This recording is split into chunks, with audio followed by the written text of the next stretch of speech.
Hello guys, my name is Amit Kumar. और मैं आपको कल एक वीडियो डाला था, उसमें मैंने आपको थोड़ा बहुत समझाया था कि अभी आरआरबी एनटीपीसी का एग्ज़ाम नहीं हो रहा है तो हमें अभी क्या करना चाहिए। और कुछ लोगों ने देखा भी था, कुछ रिस्पांस भी मांगा था।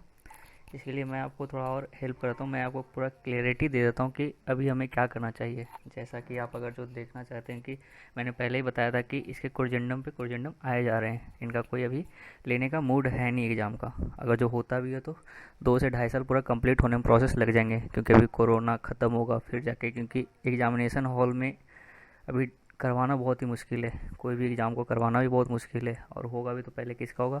बहुत सारी एसएससी और बैंकिंग की जो पेंडिंग एग्ज़ाम्स है उनकी। और इनकी तो अभी तक कुछ ईसीए का भी टेंडर नहीं आया है। तो आप मेरी बातों को ध्यान से सुनना और लास्ट तक सुनना, ताकि मैं आपको एक अच्छा एक्सप्लेन कर रहा हूँ। मैं पहले आपको कोरिजेंडम दिखा देता हूँ कि जो आया हुआ है, जो कल आरआरबी चेन्नई ने फिर से ये किया है, दिया है कि अभी अभी ये एग्ज़ाम होने वाला नहीं है। मीन्स अभी ये सितंबर तक बोल रहे हैं कि सितंबर तक लगभग अभी ये स्टार्ट होगा। ठीक है, मतलब सितंबर तक।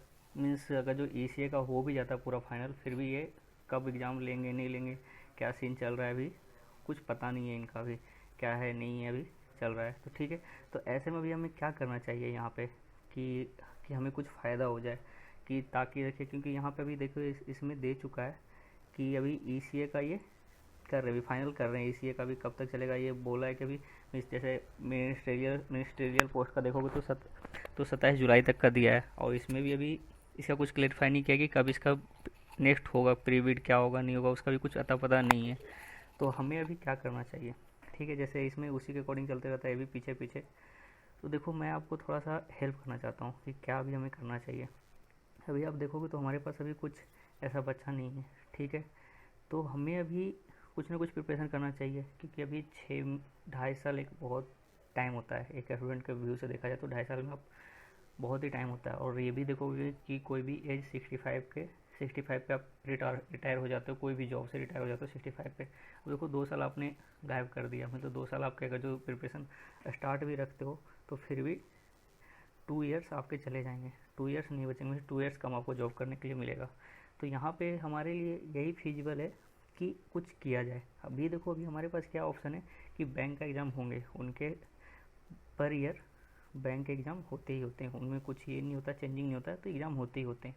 तो हम क्या कर सकते हैं, अपने जो एफ़र्ट लगा रहे हैं ना, उस एफ़र्ट को थोड़ा सा एक्स्ट्रा करके हम बैंकिंग के एग्ज़ाम पे फोकस करें, ताकि हमारा जल्दी जल्दी कहीं ना कहीं जॉब लग जाए।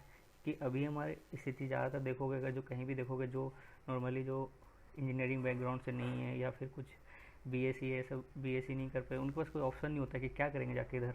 वो दूसरे फील्ड में भी जाएंगे, प्राइवेट में उनको कुछ वैल्यू ज़्यादा मिल नहीं पाता है, वो गवर्नमेंट के पीछे लगे रहते हैं। तो थोड़ा सा एफर्ट लगाकर आपको भी बैंकिंग सेक्टर में स्विच करना चाहिए, क्योंकि या तो 2.5 साल आप अपने लगा दो लाइफ की, वो बहुत ज़्यादा इंपॉर्टेंट होता है। क्योंकि लाइफ आपको पैसे, मेनली तो पैसे ही कमाने हैं, आपको गवर्नमेंट जॉब भी चाहिए। थोड़ा स्ट्रेस है, मैं मानता हूँ कि बैंकिंग की जॉब में थोड़ा स्ट्रेस है। तो इसलिए मैं बोल रहा हूँ पहले आरआरबी से स्टार्ट करो, एक बार स्टार्ट तो करो। क्योंकि देखो, अगर जो आरआरबी की जो एग्ज़ाम होती है रूरल ग्रामीण बैंक की, उसकी आपको फर्स्ट दिन को पूरा फाइनल रिजल्ट आ जाता है। सोचो, अगर जो उसमें आप सेलेक्ट हो जाते हो क्लर्क या फिर पीओ किसी में भी, तो आपके लिए वो कितना अच्छा होगा कि आप फिर आप फ्री ऑफ टेंशन, मतलब बिना टेंशन के आप फिर पढ़ाई कर पाओगे अच्छे से। और आपका फ्यूचर भी अच्छा होगा, आपको एक स्टेबिलिटी भी आएगी। और आपको पता है कि स्टेबिलिटी आने के बाद आप ढंग से परफॉर्मेंस एग्ज़ाम में परफॉर्म भी कर सकते हो। तो मेरा व्यू तो यहाँ पे यही है कि अभी हमें अपने फ्यूचर को देखकर सोचना चाहिए कि अभी हमें क्या करना चाहिए आगे के लिए। तो मेरा व्यू ये है कि आप अभी कुछ दिन के लिए स्विच करो। मैं ये नहीं बोल रहा हूँ पूरी तरीके से स्विच कर देना। आप मॉक टेस्ट जो भी हो एनटीपीसी का लगाते रहो या सीजीएल का लगाते रहो, लेकिन थोड़ी सी, क्योंकि उसमें बस एक रीजनिंग पार्ट ये जो टफर लगेगी। अगर जो आपने ढंग से एनटीपीसी की प्रिपरेशन की है और सीजीएल की की है, तो आपको मैथ में 35 में आप ईजिली 20 मिनट में 30 कर ले जाओगे। ईजिली, प्री की बात कर रहा हूँ, ईजिली 30 यहाँ से स्कोर कर लोगे। रीजनिंग की बात रही तो रीजनिंग में 15 क्वेश्चन ऐसे रहते हैं जो मिसलेनियस पार्ट के आते हैं, मीन्स जो आप इसको 10 मिनट में कर ले जाओगे। तो 30 और 15 45 हो गए। आप एक भी पजल कर ले जा रहे हो तो 50 नंबर आ रहे हैं। एक्यूरेसी इतनी हो जाती है कि अगर ढंग से प्रैक्टिस करोगे तो आपकी मैथ और रीजनिंग इसमें गलत होने के बहुत कम चांसेस होते हैं। तो आपकी एक्यूरेसी बहुत अच्छी हो जाती है। तो 50 मार्क्स यहाँ से। और इंग्लिश लगभग लगभग सेम होती है। थोड़ा सा यहाँ पे, जैसे आप अगर जो एसएससी की करते हो तो उसमें तो ग्रामर भी चाहिए होता है, लेकिन इसमें तो ग्रामर, बैंक की एग्जाम में ग्रामर भी नहीं चाहिए, बस ओनली आपकी लॉजिकल और आपकी रीडिंग हैबिट चाहिए, जो हमें बहुत हद तक होती है थोड़ी सी। तो आप अगर जो रूरल बैंक को छोड़कर दूसरे बैंक भी देखते हो, SBI PO, या फिर अभी तो SBI क्लर्क चला गया तो उसका कुछ कर नहीं सकते हम लोग, लेकिन और भी आने वाला है। तो देखोगे IBPS का क्लर्क आने वाला है जिसका बहुत कम कट ऑफ जाता है। आप इस साल के देख लो, 100 में से 40 कट ऑफ गया है, सोचो इजीली, इतना कम किसी का कट ऑफ जाता है क्या।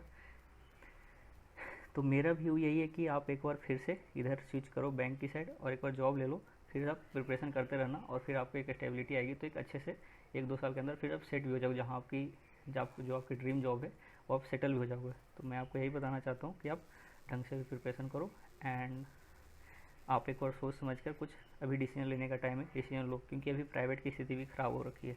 तो प्राइवेट वाले लोग भी आएंगे गवर्नमेंट के चक्कर में आएंगे कि वो भी, मुझे भी गवर्नमेंट करना है। तो आपके पास एक एज है क्योंकि आप उनसे ज़्यादा सीख चुके हो, तो उसका फ़ायदा उठाओ और लग जाओ कहीं ना कहीं। नहीं लगोगे तो फिर 2-2.5 साल या 3 साल भी आपको मैक्सिमम बैठना पड़ सकता है घर पे, क्योंकि इसकी RRB की स्थिति ये है कि फाइनल होने के बाद भी आपको पता नहीं होता है कि इसकी ज्वाइनिंग आएगी कि नहीं आएगी।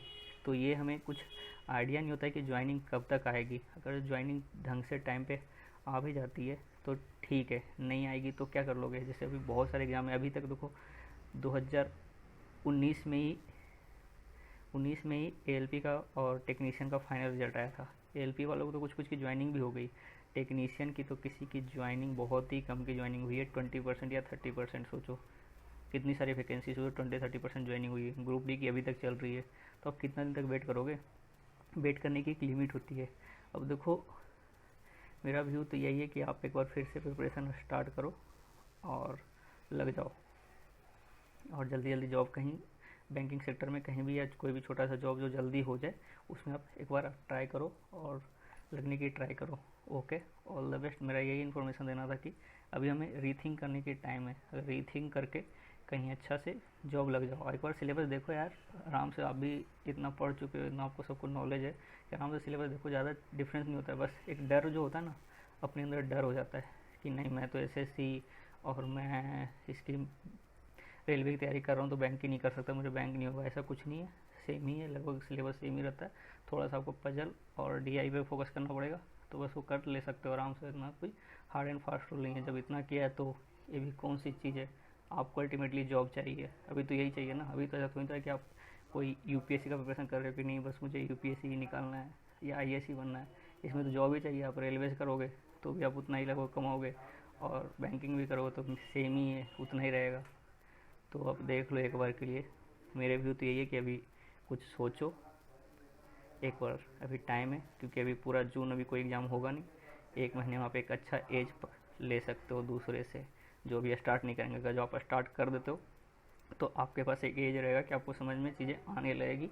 और बैंकिंग का ऐसा भी कि बैंकिंग का 6 महीने में पूरा एग्ज़ाम कंप्लीट हो जाता है, तो आप एग्ज़ाम को जल्दी जल्दी अच्छे से दे पाओगे, और आपके पास एक जॉब होगी जनवरी तक। चलो ठीक है, all the best and think